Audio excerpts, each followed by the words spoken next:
Hello, today we're talking about backcombing again because backcombing is a very important part of lots of different updos. So I'm Heidi with Updo Collective, love to teach everything updos.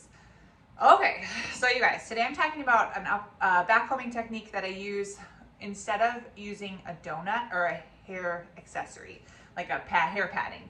Because sometimes you don't have hair padding, sometimes you don't have the right color or the donut or whatever it is that you're looking for. And so this is how you can kind of create your own with the hair.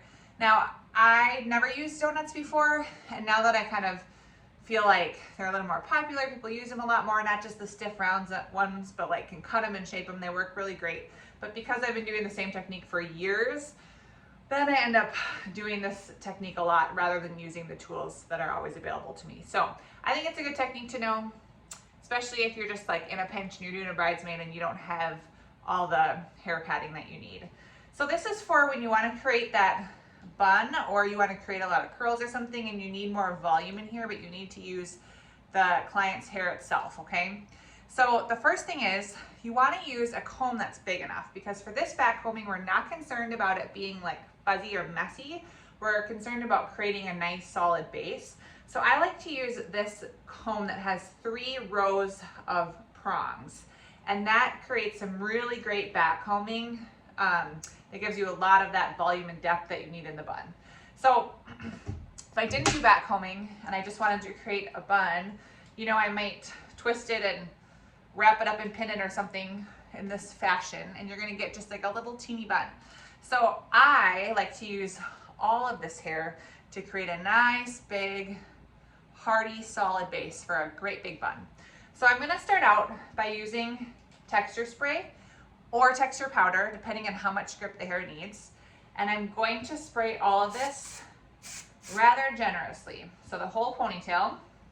Should mention I put the hair in a ponytail first, as you can see. So it's about 4 or 5 sections, just to make sure it's all getting saturated. And texture spray provides grip, it provides hold. It's a great product. And then I'm going to go through and start my backcombing. It's very simple. You're going to divide it in however many sections you need to really get it gripped up. So I'm looking at this and I'm thinking I'm going to do it in about 3. So I'm going to start with the top. And this is a very heavy-handed backcomb. So we're not just doing a subtle one where you're just trying to get a little lift, right? We're going all the way through.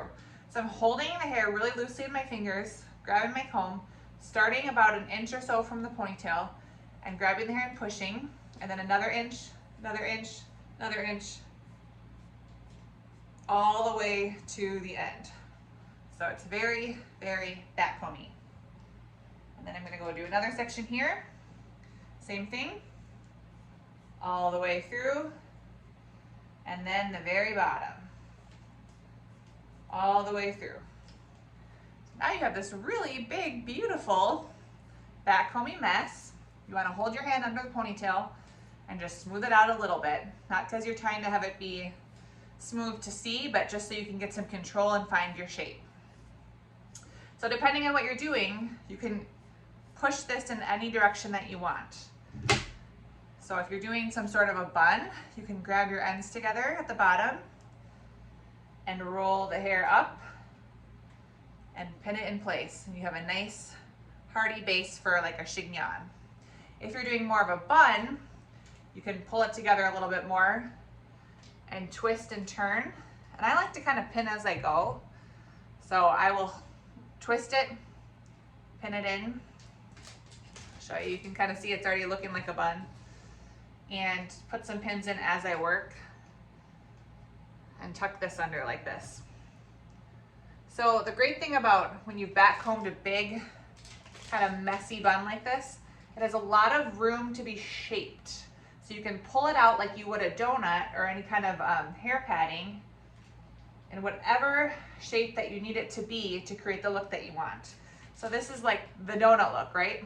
And pin it around the edges. So I'm just going in and grabbing a little bit of hair and pushing it in. And I'll do that all the way around. And then you really just want to hairspray this. So now you have this great solid foundation of where you're going to pull the rest of the hair, whether that is hair that you're going to pin around in a really neat bun, whether it's hair that you're going to curl, wave, and kind of pin in so it's kind of messy and loose. But whatever you do, this is giving you a great foundation.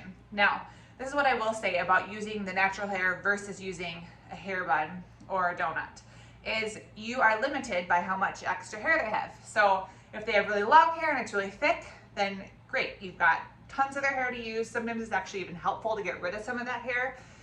But if the hair is really fine, you don't have as much. So this is where you just need to communicate with your client the size and the look that you're getting for your updo. So for example, if they wanted a really big bun and they have hair like this, you could be like, yes, I've got it. We can definitely do that with your hair. If it's a bridesmaid, she asked for the big bun, she's got thin hair, you don't have any hair donuts or anything, you can say, yep, I will do my best to get it as big as I can with the hair that you have, but I can't guarantee it will be as big as what you'd like. So just communicating realistic expectations with your client will be really helpful for you as you're doing this to create their bun or their look or whatever it is.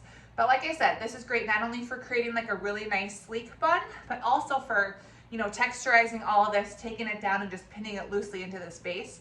It will last all night. It's not going anywhere. Even if a few strands fall out here and there, this part isn't going to go anywhere because it's really locked in with all that awesome backcombing. So if you like this video, please like and subscribe. I've got a freebie for you in the comments, and join me at the Updo Collective on Facebook. I've got lots of great info there, and on my website you can get courses, anything to help you grow your bridal hair business and give you more direction in doing fabulous updos for your brides. Thanks for joining me. I'll see you next time.